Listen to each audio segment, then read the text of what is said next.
Welcome everybody to the pipeline for this crazy week of May. What week is this? I don't know. It's May. So we're gonna be talking about the news this week, and it was a crazy week. There's been some pretty high highs and some extremely low lows, but we're gonna start this off with some good news, I think. Well, and a million indie games too. So. Billion That's indie games, news. Tom. Exactly, but let's get started. The Switch 2 has been officially acknowledged by Nintendo. It's interesting. This is an announcement of an announcement, but I think we were all happy to see that Nintendo is finally no longer saying like Switch is our focus, Switch is our focus, Switch is our focus. They're still saying it, but now they're saying, oh yeah, we have another console in the works. So this was tweeted on like midnight, my time at least, 3 a.m. Triss's time. Yeah, very early. Right after the Nintendo financials dropped, saying, "This is Furukawa, president of Nintendo. We will make an announcement about the successor to Nintendo Switch within this fiscal year." So between now and March 2025, essentially. Yep. It will have been over 9 years since we announced the existence of Nintendo Switch back in March 2015. We will be holding a Nintendo Direct this June regarding the Nintendo Switch software lineup for the latter half of 2024, but please be aware that there will be no mention of the Nintendo Switch successor during that presentation. In the end, stop bothering us. Here you go. So, what do we think of this, Triss? I'm so excited about this, right? I mean, this is exactly what, like, Joey, you and I were predicting for a while now that this meeting was going to be when they finally acknowledged it. And much like back in 2015, 2016, it is exactly how it went. But a little bit more, because I don't think they back then had announced, oh, yeah, and we're doing a June Direct. I think back then there was, like, everything with E3, and that was a whole separate way of announcing those things. So them doing it here this way of, like, oh, we're also going to be holding a Nintendo Direct in a month. It's like, wow, it feels kind of weird having this much foreknowledge of a Nintendo Direct again. Yeah. So the acknowledgement from last time wasn't even a financial meeting back then. It was the announcement that they were making mobile games. Yep. Yeah, and there you go. There was, and then like a year later, they did have they announced when the NX was going to come out, like during their end of the fiscal year financial earnings call for April 2016. So we had to think something was going to happen here. But also, I remember vividly during that year's digital event that Reggie weirdly said, and we announced also our next system, NX, without stating any details, and just basically what the press release said from that mobile meeting verbatim. Yes, we knew about that console 2 years before it came out. We knew it was a thing. We didn't know what it was going to be, but crazy times. So this isn't. So really, people were saying on Twitter like, "Hey, this is wild." Nintendo just dropped a console announcement on Twitter, and I'm like, "It's not that wild. They've done that before." I'm pretty sure they announced. I'm pretty sure that's how they announced the 3DS too, didn't they? I feel like they said announced something. The 3DS also through a investor meeting press release, yes. Mm-hmm. So yeah, and Project Cafe, before it was known as Wii U, was also announced in like a slide during a financial meeting. Yep. That's kind of how these things go, but we're in a different era now than even with the original Switch in like on the way back then. Like we're in a different era now of the internet where this feels very out of nowhere in the days of social media and this kind of social media presence. So I want to point out something real quick too. This is thank you, Bella, for the super chat. Is this hype going to be like 2017 all over again? Yes, maybe it's going to be similar. I think Nintendo's going to be similar to it. I just wanted to point out quickly that with this is like Nintendo satisfying investors. Just say there is going to be a Switch 2, because if they don't say this, people will complain. Investors will like be down because they're like, well, they're still not talking about Switch 2. And if you have the Switch like decreasing, sort of like slowing down, that's bad on a financial quarterly viewpoint. It is. That's true.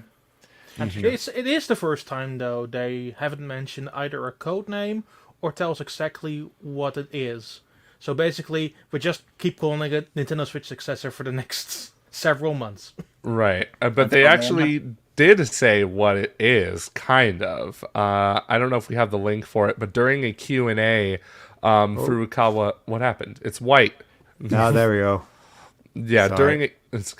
during a Q&A, Furukawa was asked like something about the Switch successor, like what would you call this thing?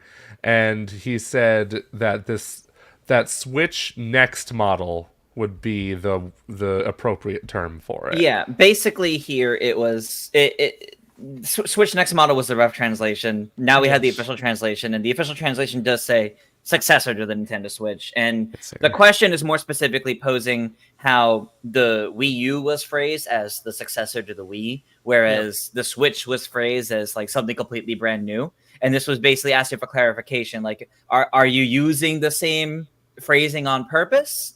And they basically just doubled down, like, it is the successor to the Nintendo Switch. So we are not going back to the drawing board and getting, I don't know, some completely new weird Nintendo console that has nothing to do with the Switch. It's some form of step up from the Switch. For sure. It's still weird to not hear a code name. Just call it Switch successor. I mean, I think they were just going to call it NX2 anyway. So. NXX. And then after that, N-XXX with Vin Diesel. So there you go. Yes. All about family. The Switch family of systems. Yeah, true. The Nintendo Switch family of systems. Family. But yeah, overall, it's purely where it comes down to is that with the Switch successor, and that was the first question that was asked, and you have it on screen right now, is that they also were talking about how like development is going for Switch specific software and then Switch successor specific software, and it's like we have all these hires coming in. It will be completely 100% fine. Yeah. Good to hear Nintendo talking about hiring people, in contrast to other news happening at some point today. Every other news, but I'm not ready to talk about that just yet. Yeah, it feels like weirdly abstract. Yeah, and another big thing to note is that there will be a June Direct next month to talk about Switch 1 games coming out for the rest of the year, which I frankly found a little more exciting because I'm just thinking, all right, I need to know what I'm playing on my Switch for the rest of the year. Like, I'm dying to know. It's also in the more immediate future, so it's easier to get excited about this, whereas the Switch 2 is more of a relief. Oh, finally they announced it. Or they finally said something. But this is, okay, we've gone so long with, Luigi's Mansion at like the 27th of June, but what's after? Now, after this announcement, they announced one thing, but like this will really give us everything to look forward to for the rest of this year. Very good. Well, now a Super Nintendo Switch would be a great name. That's what I've been Probably. saying. I think Nintendo's going to be very safe and call it a Switch 2. I really do. It could be something like NX though, like to sound trendy, but what Switch 2 is a safe bet like PlayStation to make sure like this is new. There's no worries if it kind of looks the same, like it's not like Switch Pro or anything. They do not want to give a name like the Wii U. No, They want to make it abundantly clear that this is a new console. They better. So, Joey, I wanted us to bet and check back later. What day do you think the Direct will land on? Okay, I think it's going to land on June 27th. Okay. That's the day Luigi's Mansion comes out. Yeah, So, I don't think never they're gonna mind. do it on the same day Luigi's Mansion June comes out. I forgot that's when it came out. I'm trying to go off of the timing of their last June Direct. Yeah. I think it was like the very last week of that month. So with Luigi's Mansion 2 in mind now, since I and the rest of the world forgot about that game, except you two, I feel like it's got to be either June 19th or 20th, and I'm going to put 20th because I think they usually land on Thursdays. Okay, Don, how about you? I'm actually in agreement. It's likely going to be June 20th. Chris? Out of curiosity, does this calendar reflect all the events that we like publicly know about, like that have been like announced for like Summer Games Fest and all that? Yeah, these are all the ones that have been announced so far. There's not a PlayStation showcase that's been confirmed, but chances are that's going to be even at the end of this month because PlayStation seems to like doing them before the summer game activities. So that's what I'm thinking. Well, Just going to be a regular state of play. While I Yes. definitely think it'll be like right around the middle of the month, like while I am in agreement on like around 19th or 20th, I'm gonna say 13th just so we have some differences here. Okay, that's fine. Fair enough. Yeah, that's fair. Yeah. Watch, you're Yeah. gonna be the right one. I'll say they'll go a bit out of step, and I'll try 25th before Okay. potential Okay. Luigi's Mansion embargo. They've on done that 26th. before. Yeah. They've Yeah. definitely have like had directs the week of big games. Here's my thinking why it definitely won't be the 25th, because that would be the day when reviews drop for Luigi's Yeah. Mansion 2. Okay, so I was thinking maybe they could push him to 26th, but no, that's a good point. Yeah. Why is okay. it? Why is it coming out on a Thursday? That's Well, so weird. Thursday's Yeah, now their since- new day. Yeah, for since all Endless the Ocean, releases. all the games come now out on Thursday. And that's going to be a thing for the rest of this fiscal year for Yeah. some reason. But That's bizarre. I do think because let's say if it is like a big June direct, like a really big one, and in the spirit of the season, because sometimes they've brought back Nintendo Treehouse Live for random Nintendo directs. Can see them whether it's Summer Games Fest or I can see them doing that Nintendo Treehouse Live after the direct to kind of go over some things. Mhm. One of which would probably be the multiplayer for Luigi's Mansion, because like, hey, this is Luigi's Mansion 2 is coming out in a week or two, so let's just do like a round of the online multiplayer mode. And I kind of feel like that would be weird to do if it was within 7 days of the game's release, which is why I feel like it'd be closer to the 12th or 13th. But Yeah. that's me probably overanalyzing that. That's true. I think they want to be as far away from the summer game activities as much as they can for some reason, Right. because they like to do their own thing. Yeah, I would say the only reason why I'm more leaning towards 19th for the 20th is that they, in the past, when Nintendo was around that area around June to do a presentation, they usually did it 1 week before one of their games would come out. Okay. I see. So yeah, so 20th does make a lot of sense then. I see Johnny Denny in chat saying maybe the 16th, but there's a very small amount of times Nintendo's done their events on a weekend. It's So- it's a Sunday. Literally the last time was that pre-E3 Direct of 2012. That's Yeah. right. I remember that one vividly for some reason. Non-specific action figure. Okay, so to lock it in, I said the 25th would be wrong. Joey, you have the 20th. 20. 20th. Don, you have Also the 19th or 20th? Yeah. I 20th? wrote that down. Yeah. Okay, and Tris, you were Got the 13th. 13th. Okay. Thursday Right. the 13th, a lucky day. We'll see. Legacy That in would the be chat. I hilarious, predict it though. will be June 43rd. Oh, Nintendo with a blue ocean strategy for days of the month. Very good. All right. It's time to move on to All right. infuriating news. Yeah. So if every week we talk about studio layoffs and studio closures, it's always tragic. It's always terrible. These should never happen. But I feel like there's something really infuriating about this one. Something really just unforgivable, and it's probably going to lead to the downfall of Xbox. I may be dramatic long about run. that in the long run, right? Like, there's still, it just goes to show that they have not been the same since May 2013. All right, Tris, you did the update on this. Could you summarize this for us, please?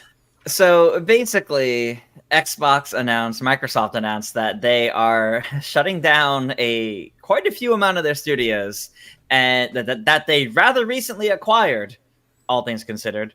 And some of the studios, rather than being shut down, are being like absorbed into another one, like ZeniMax, I think it's called.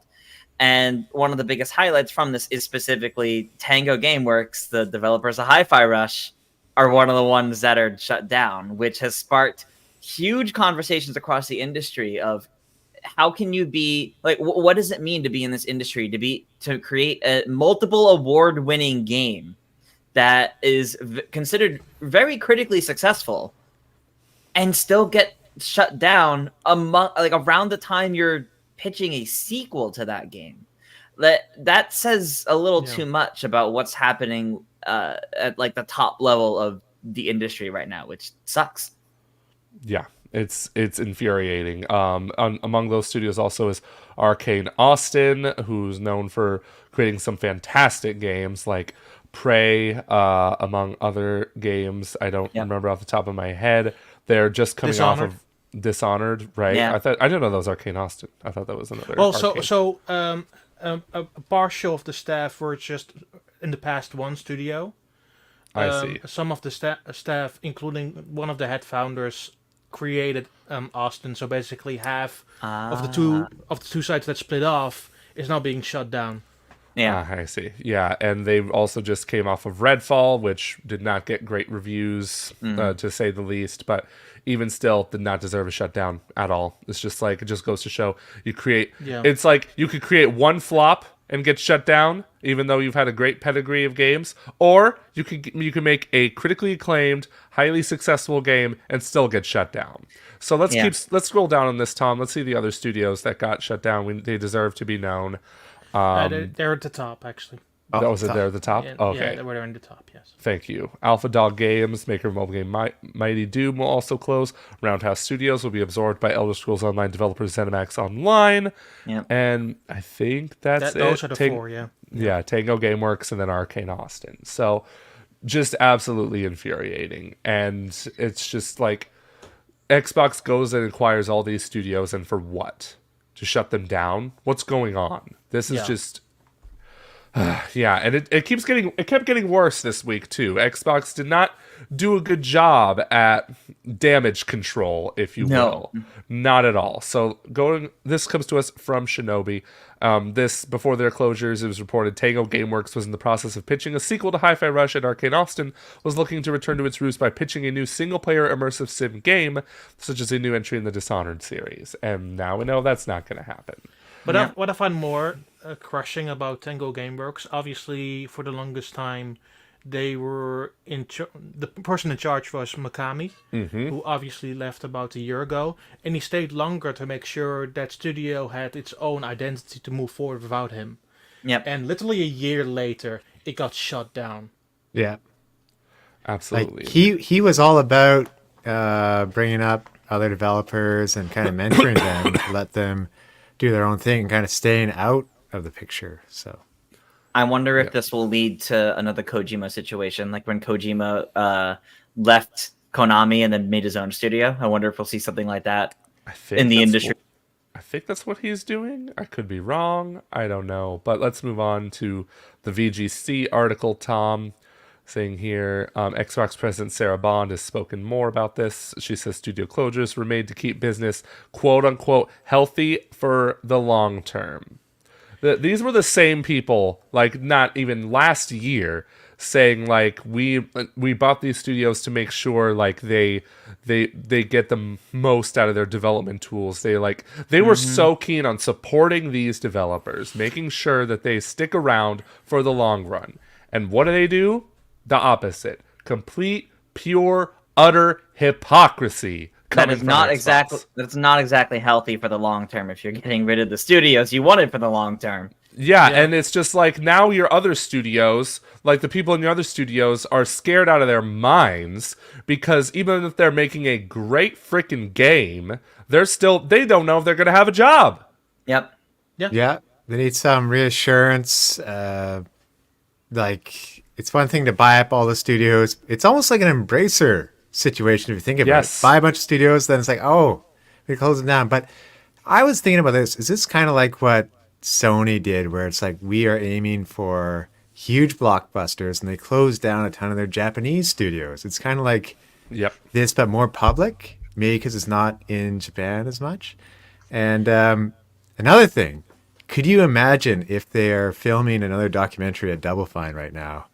What that would be like in a few years. Oh man! Like they already went through this. But That's just also, like But also, how are you gonna have like a foothold in the Japanese market as much as they wanted last year during Tokyo Game Show, and then close your only Japanese studio in your entire portfolio? Yep. Yeah. It just doesn't bode well for their brand as a whole, everything they're trying to build up with things like the Yeah. Xbox Game Pass. It's when you're losing all these studios, when you're losing the potential for sequels to these critically acclaimed games, and just the manpower that goes into so many of these studios to have a diverse library, all you're really doing, yeah, exactly. And they were just told via email, which Yeah. the email went public. That's why we know about this. But like, it's when you're doing all that, when you're cutting these out and making these changes, you're not really doing it in that healthy long-term claiming, because you're getting longer wait for games now.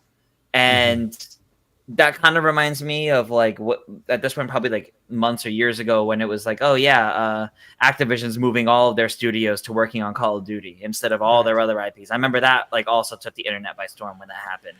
And it kind of feels like that all over again here, where all these studios working on like a variety of IPs are shutting down. So how many series are you actually going to be working on now? Like 3? That's not good.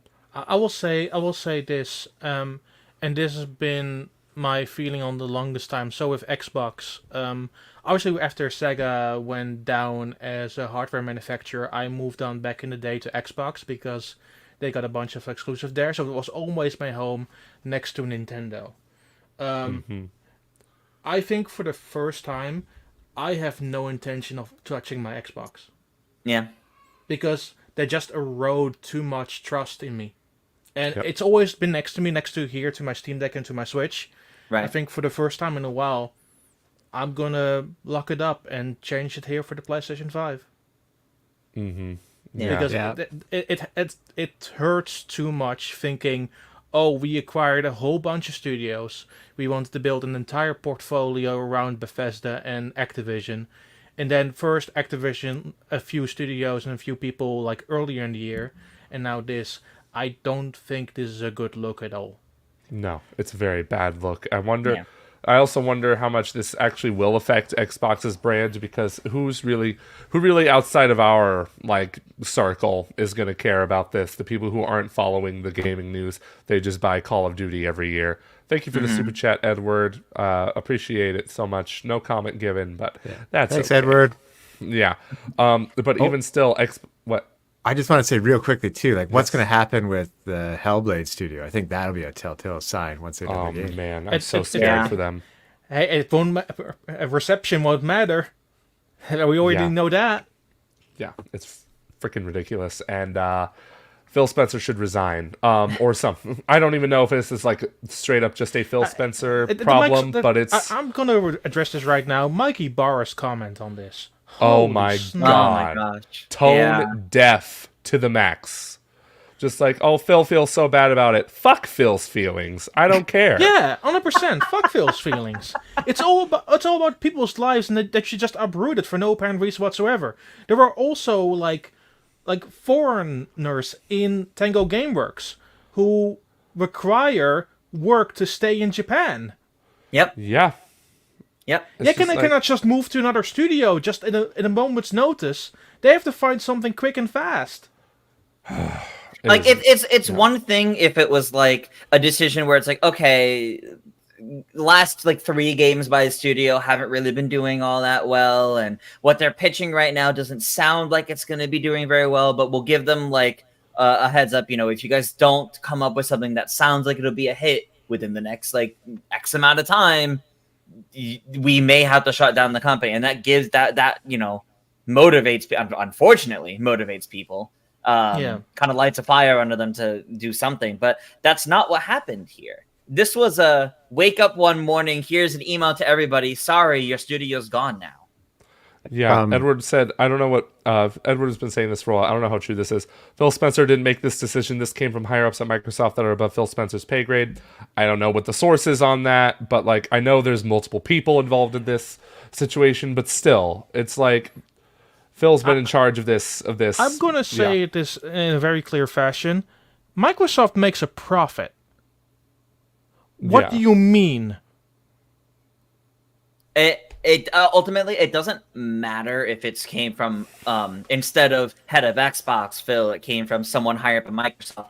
That doesn't actually matter because he would most likely still have a say in that decision as the head of the games side of it. because Microsoft otherwise wouldn't know who to go for. He still had a level of say in that.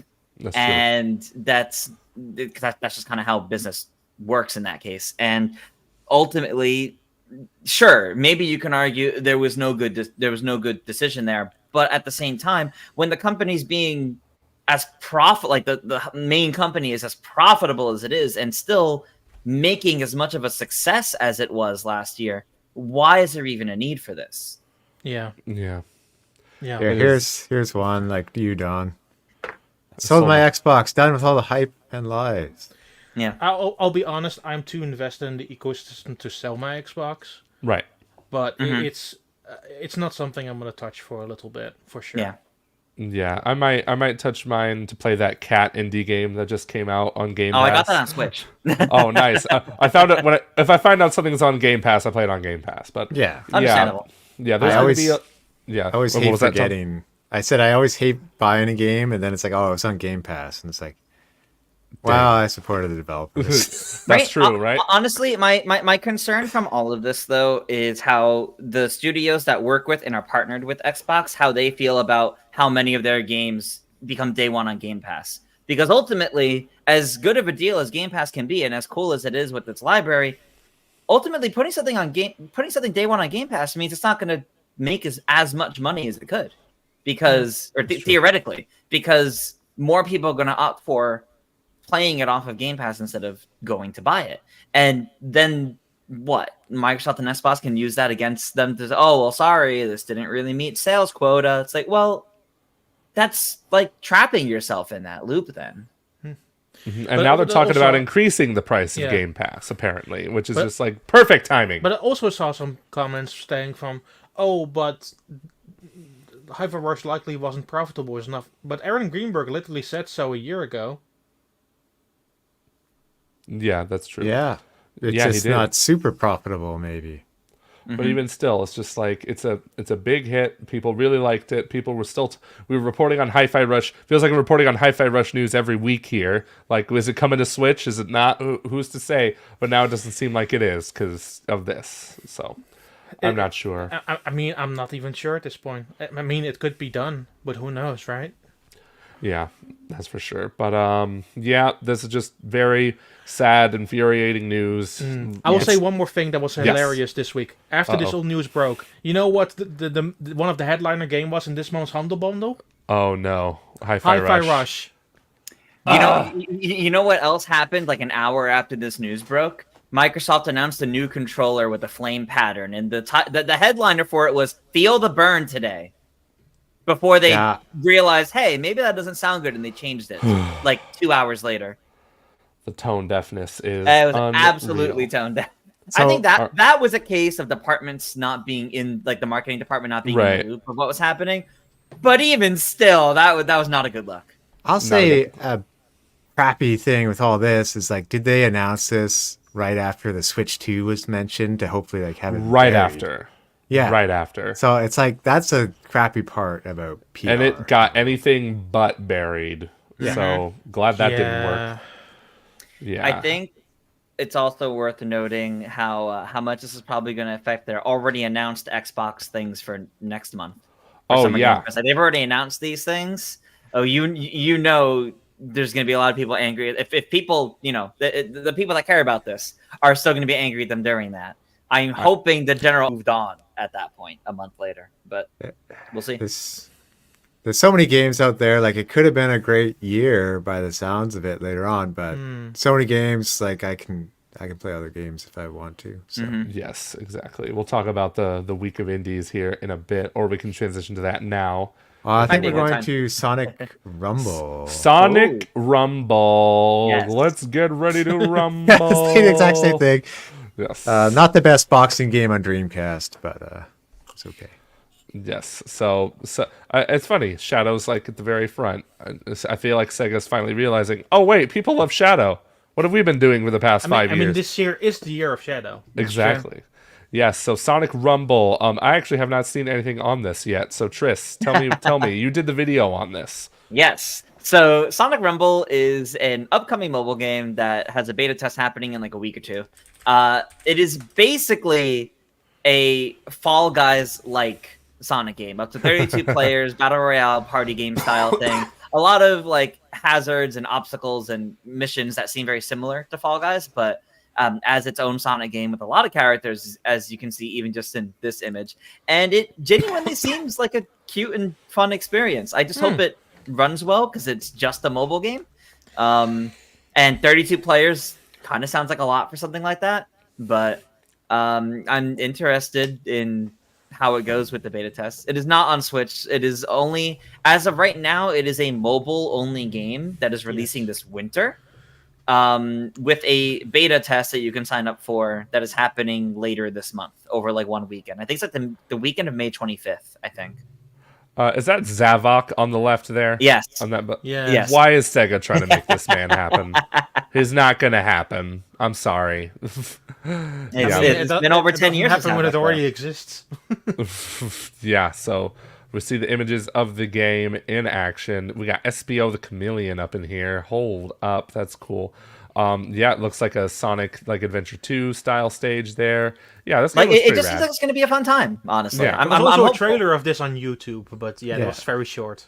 It's very short. It's like 30 seconds. I remember this game got leaked like a month ago, and it was called Sonic Toy Party, and it used assets from like a fan art. But it's like also this thing was test footage. It was not supposed to be made public. So My understanding of the leak is that the leak was essentially a pitch for it. It was essentially like, here's a mock-up of everything. Here's like an early version of the game running to pitch it as a, we want to make this kind of thing, or we're working on this.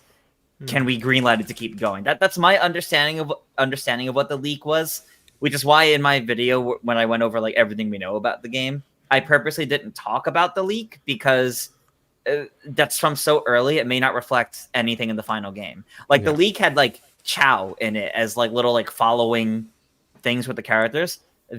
We don't see that in the trailers at all, so that may actually be a completely scrapped feature for all we know. Yeah. Like, let's talk about that logo too for Sonic Toy Party, not Sonic It's true. Rumble.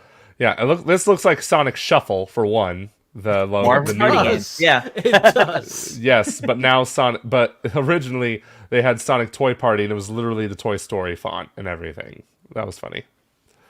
Very funny indeed. it was really funny how close to the Toy Story logo it looked. Yeah, but it's nice to see this actually revealed. I'm hoping I get into the beta. I think it'll be a neat little experience, and it's nice to have a different Sonic mobile game that isn't either the Apple Arcade Sonic Dream Team that should actually just be a console game, and the other like mobile like Infinite Runner kind of games. Like there's a bit more substance to this, it seems like. So I'm looking forward to it. Okay. All right, I think that's enough talk about Sonic Fall Guys. It's like I hear an air horn in the distance, but we don't have it today. If only Hayden was here. All right, what's this? Oh yeah, we got more Nintendo World. Was this announced this week? Was it that last week? Okay, it was this week. It's been a long week. It has been a long week. Yeah. Oh, this was leaked before, or the ESRB was shown off for this, and now we have Nintendo World Championships NES Edition. I've been hearing mixed things about this game so far. So somebody give me the rundown on what the heck I'm looking at. Basically, you're looking at a spiritual successor to the idea of NES Remix, the idea of a bunch of like snippets of NES games put together, but instead of remixing them with a bunch of new and interesting things, you're essentially doing speed runs. You're given a bunch of little missions in, I think, 13 to 15 different NES games. And 13, there's like, I believe. Yeah, 13. And there's like 150 different missions in general. Some of which, I think the funniest one that Andre and I love is, and you're playing Super Mario Brothers, and you have to find a poison mushroom and die as fast as possible. Nice. But it's the idea of you're given bite-sized missions to complete as fast as possible. Much like what the actual original Nintendo World Championships was. It's the idea of, or even like speedrun things you'll see at like GDQ. Like gauntlets, essentially, of you have a bunch of little missions, you got to complete them as fast as you can. The party mode side of it, where you're actually like playing against other friends to do so, seems cool. There's online leaderboards, online rankings. There's a very cool idea here. Yes. But it's a $30 game or $60 for like normal Switch game price for this special edition we see on screen here. And it does look cool. There's some cool things here. The game itself seems kind of neat, but I feel like it's not as much as what we had with NES Remix, because NES Remix was new things with these NES games, whereas this is essentially just giving you challenges in existing NES games that you can already play on NSO. So Yes, the perfect screen cap shot for that comment. I mean, I am getting the physical edition, just not the Western one. I'm getting the Japanese one. Fair. Because the Japanese one actually comes with the NSO Famicom controllers in the box, and it's roughly the same price as the Western price. Oh, wow. Okay. So it's instead of the golden NES cartridge, which is just nothing outside of standing on your shelf. And Edward said the Japanese version of the physical edition is a lot more worth it because instead of a random gold cartridge that says nothing, you get 2 controllers that work on your Switch for free. Yeah, that's what I said. That's not bad. Yeah, that's exactly what. But Don yeah, said. It makes sense. But yeah, it's basically the NSO controllers they got in Japan, plus some of the artwork on the art card is actually the Famicom Disk System artwork. So it looks a lot nicer as a collector's bundle. Yeah, I see. Yes. and I mean, in that context, isn't this year also the 40th anniversary of the Famicom? Correct. So it does make sense to get a game celebrating the NES to Famicom era, but I just kind of wish they did a little bit more with this. Yeah. Is really what it comes down to for me. It's from what we've seen, it looks neat, but I wish there was more to it to make it feel more worth it to me. Yeah. It looks alright. I'm not gonna pick it up, honestly. I'm definitely gonna pick it up because like I like definitely like the party mode aspect, and something with Lady Birds is always a good time, unfortunately. But I do think instead of buying it on the eShop or getting the Western version of the bundle, which I'm not sure how it is in North America. In Europe, you can only get it through the My Nintendo store. It's at different retailers here. Like I did pre-order it from Best Buy, but that's because I think I think the gold cartridge would be nice to display. My bro in that video was struggling hard trying to get that mushroom. Man. But yeah, Does anyone remember the release date? July 18th. 18th. Yeah. July But yeah, the Japanese version, due to very low conversion rates in Japan, is just about the same price as the Western version, and I can just buy it from Amazon Japan. Yeah, That's pretty good. Yeah. Gotta love economy stuff. I might skip this one. Depends if I hear good things when it's out.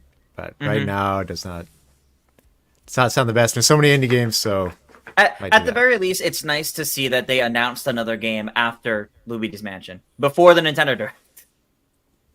That's for sure. Yeah, that's interesting. Just a random drop. This is the everybody 1-2 switch of last year. Let's just be real. That's true.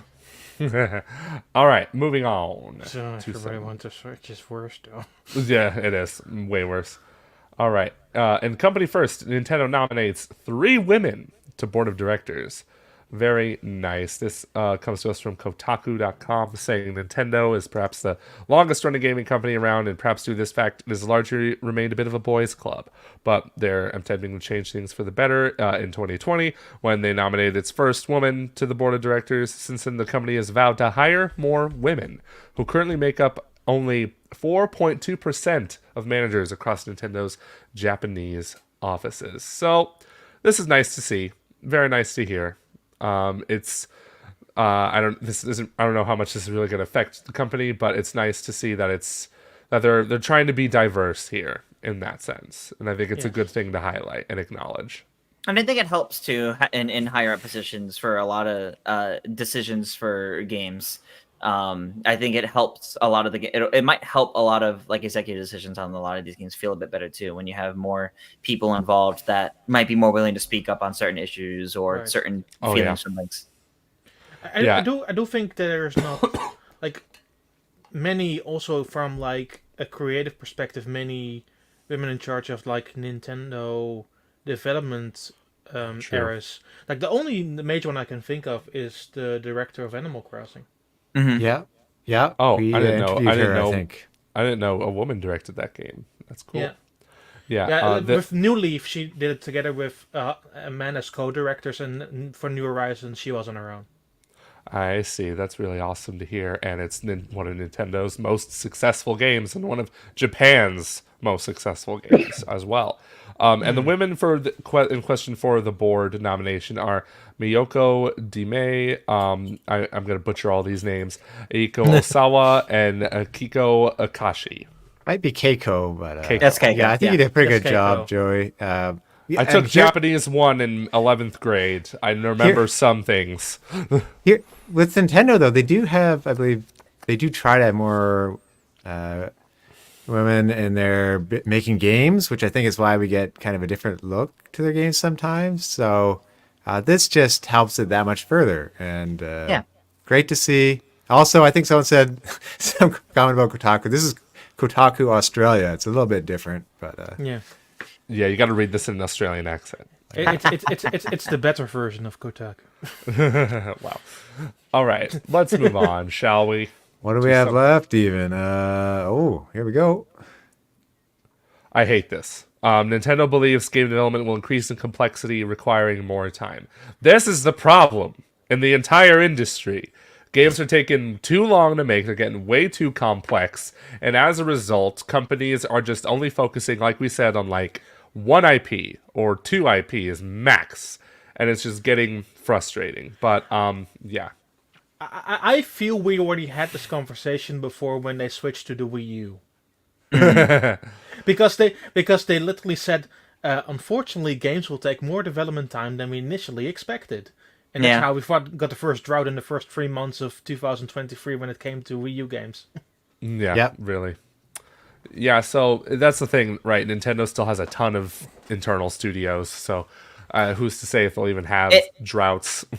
In my opinion, I think this is them saying the same kind of thing, Don, of, hey, it's taking us longer than we expected. But without directly saying it, rumors do say they internally delayed the Switch too. After all, like it was supposedly supposed to come out like this fall or something, and now we're pushed to next year. So this might kind of be a statement in response to that. It's possible some of the some of the reasons why it got pushed is because too many games weren't ready for their launch window, or around launch window, and they want to prevent a drought either at launch or early on, and that they're trying to make sure. And their way of kind of addressing it is reminding, things are taking a little bit longer on development than we realized they would.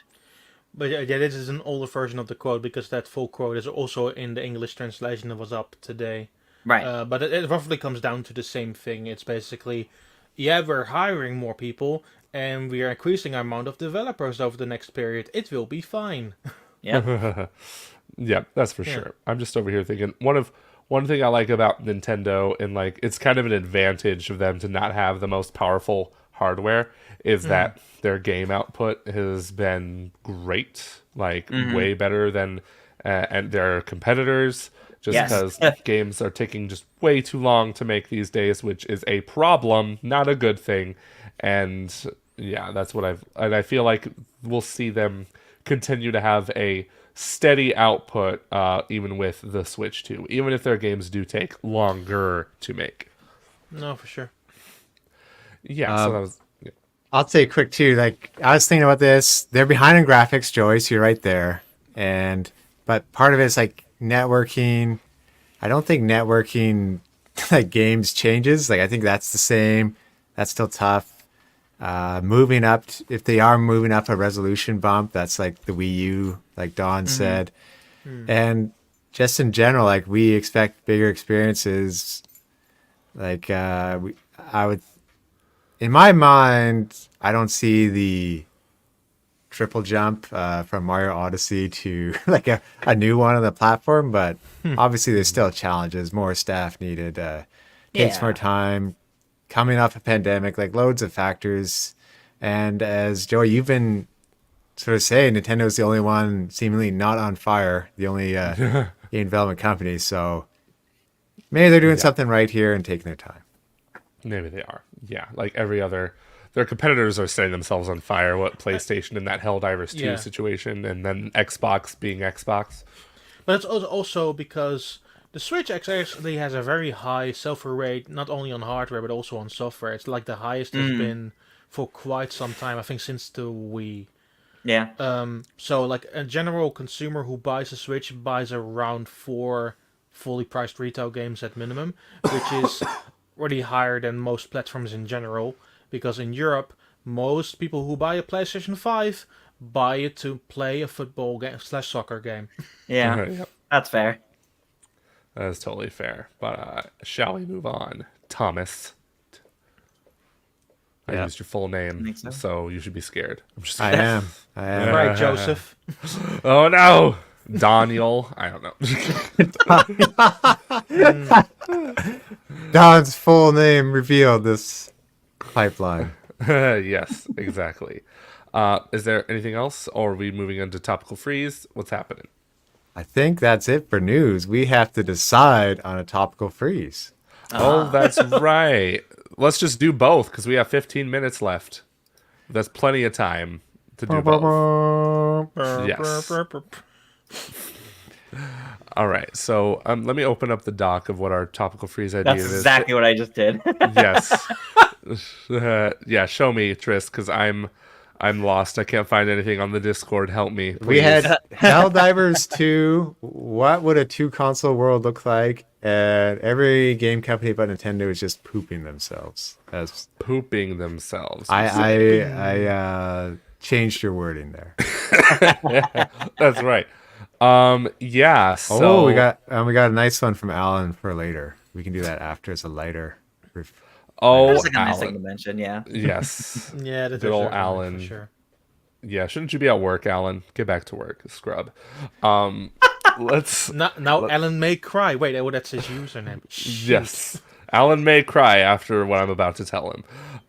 Yeah, so what would a 2-console world look like? You know, we're seeing all this stuff coming out of Xbox, just like completely destroying their brand in less than a week. I wouldn't say completely destroying it, but they're on their way. Like they've been on their way for the past like 10 years now. Yeah. And so what does that look like? What is it like if Xbox is out of the ring and all we have is PlayStation and Nintendo? Maybe it means we see more games released to the Xbox IP. Yes. Oh my God, you're right. Halo may be on PlayStation, but at least the games are there and they're better. My answer would be one would still be a wholly Japanese console, and the other used to be. Yes. Yeah. That's so true. Yeah, this is a very loaded question that I don't think we can fully answer because I feel like if that were the case, the rest of the world is also different in different ways. I don't know. I would say honestly, and it is the longer answer for this. Like I think Nintendo has nothing to lose anymore when it comes to the Japanese market. They have now dominated that entire thing. PlayStation has lost its identity when it comes to Japan. For the major reasons that the only Japanese studio they still left in their portfolio is the people who make Astro Bot. Yeah. Yeah, really though. And otherwise, they sort of rely on like third-party games to be exclusive to their platform, which is also sort of the idea of Switch. But Switch at least has the advantage of mostly making Japanese games wholesale. Yeah, now that it's so only Banjo can save us, man. That's what hurts about all this too. I'm just like Xbox is sitting on all this valuable IP.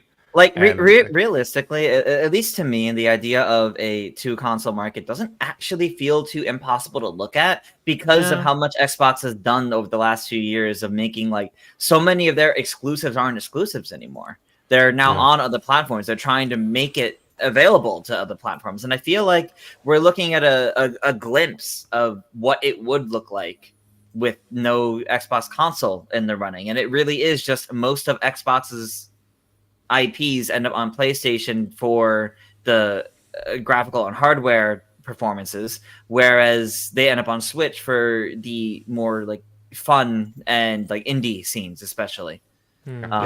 Games that can handle, or Nintendo's platform that's not as graphically up for it. So you would see Xbox essentially half of their things go to one side and the other half goes to the other. And I think like we're seeing a taste of that already, and I feel like it really wouldn't be the end of the world if that's where it went, because it means all of their focus would go away from hardware and all their focus would move into software, and maybe we would avoid a situation like we had earlier this week. That's true. Oh, we got a super chat from Bowser Jr. Thank you Oh. so much. Want them to show next NSO plus expansion pack games in the next direct, and hope are able to talk with a mic or a headset in all Switch games without the app. There is a rumor that the Switch 2 has a built-in microphone, but whatever that will be used for, I don't know. Maybe I'll have to blow into it. I'll be honest with you. So the thing is, with the Switch, you can technically use voice chat without the voice chat app. You just need to plug in a headphone, and then the microphone on the Switch will activate. It literally works, for example, in Pokemon Unite. Mm-hmm. Nice. Pokemon uniting us all. Back to, I'll just chime in with my answer for a two-console world quickly. It kind of relates to this. I wonder if Switch 2 will be less powerful if the Steam Deck and other companies didn't release their handhelds. Part of it's like, we'll start getting more competition from Steam. Like, I feel Steam is becoming huge, almost to consider like its own console in a way. Like, it's so massive. Like, I have Switch and Steam right now. That's what I do. And I think the main downside is that may PlayStation and Nintendo become more arrogant if there's no Xbox around. That's And also do true. more That will- bad choices for Place- consumers. I think part of it too is that despite let's say if there is no Xbox, like they can focus on Game Pass, be their own thing there, and let's say they are pushing forward like preservation for games in a good way, like that'd be nice. But it's all about competing for people's time these days, and like things like Netflix, phones. That is the main thing for these people to be worried about. And like with games, it's like you got game companies are competing with other games to play. Like if you have someone just playing Fortnite all the time, it's hard to like bring them into your game. I think there's always going to be a new third pillar to worry about. That's what I'm saying. I'm telling you, man, we got to keep an eye on Apple. They're going to do something. Yeah. Well, they've been slowing down their Apple Arcade, right, Don? Like they haven't got as many They still exclusives. do a few months every year, but it's purely that the requirements to be an Apple Arcade game are pretty darn high. For one, you got to be Sonic. Two, Sonic. No, so there are a required amount of languages for localization that you need to have to be an Apple Arcade game, for example. Oh, interesting. Wow. And Dutch is one of them, by accident. Nice. By accident? Yeah. So and apparently, it's very low usage, but like a few additional languages that are not in console games, for example, Turkish and Dutch for the most part, need to be there if you want to be an Apple Arcade game. Very So, for interesting. example, all of Sega's arcade game, outside of if it's one like a Switch exclusive, they don't do my language. But if they bring games over that were originally on Apple Arcade and bring them over to Switch and PlayStation, for some reason my language is included. I wonder why. Yeah, that is wild. Interesting. Yeah. But yes, the future is going to be very interesting. After all this stuff, it would not surprise me if Xbox stops doing consoles. But the thing about Xbox is they're owned by Microsoft, and Microsoft is richer than God. So Yeah. who's to say like when they're going to stop, if they're going to stop, right? I wonder what, because PlayStation's year this year, outside of publishing other people's games, they don't have much coming this year from their own studios. They don't. And that's why it's a good year to release Metroid Prime 4. Am I right? No competition. Anyway, Any year's a good year for that, Joey. and every year is a great year for Metroid. Yeah. Let's move on to another topic. The fact that every company, every game company, I should say console company except Nintendo seems to be shooting themselves in the foot big time. And it's interesting to watch in real time, especially right after the Switch 2 gets announced, or the Switch 2 announcement gets announced, I should say. And I'm just getting word on Twitter right now that Sony has blocked all these there's a huge laundry list of countries that cannot buy Ghost of Tsushima Director's Cut on PC for some reason. What? I'm sure. Yeah, there's like Is it the even name- Helldiver situation again? It's like It a feels PlayStation like it. Network sign-up situation, I bet. Yes, Yeah, it is. they want you to use the PlayStation overlay, which allows you to earn trophies on Steam now as well. Yeah, so there's just that's been the crux of this entire mess, right? Well, I think it was last week when the Helldivers 2 situation happened. Yeah, last where weekend. they all of a sudden a PlayStation requirement account was required to play that game, even on PC, and then a bunch of people could not play it on PC anymore because PlayStation Network is not in their country. And it's just like, what were you thinking? Like, well, this is the kind of thinking you need to take like days or weeks for to figure out. Did you forget not every country has PlayStation Network? Clearly. Yeah. Yeah, and meanwhile, Xbox is being Xbox again, but Nintendo's over here like chilling. Yeah, we got a new console coming out. I wouldn't say that Nintendo is also rolling on high stakes. I mean, once again, we have had a discussion before. I think a bunch of their games I'm personally interested in, but that is not for everybody. It's for a very niche audience. Yeah. But I have mostly had a good time this year, and they're still releasing more than Xbox or PlayStation at the moment. Well, Xbox is releasing a few more games this year. Yeah. PlayStation is solely just releasing other people's games and Yeah. get some kickback from that. Well, Yeah. at least here's the thing: Nintendo's not making people angry. Like they're not kicking Sure, people out of yeah. their games. They're not shutting down studios.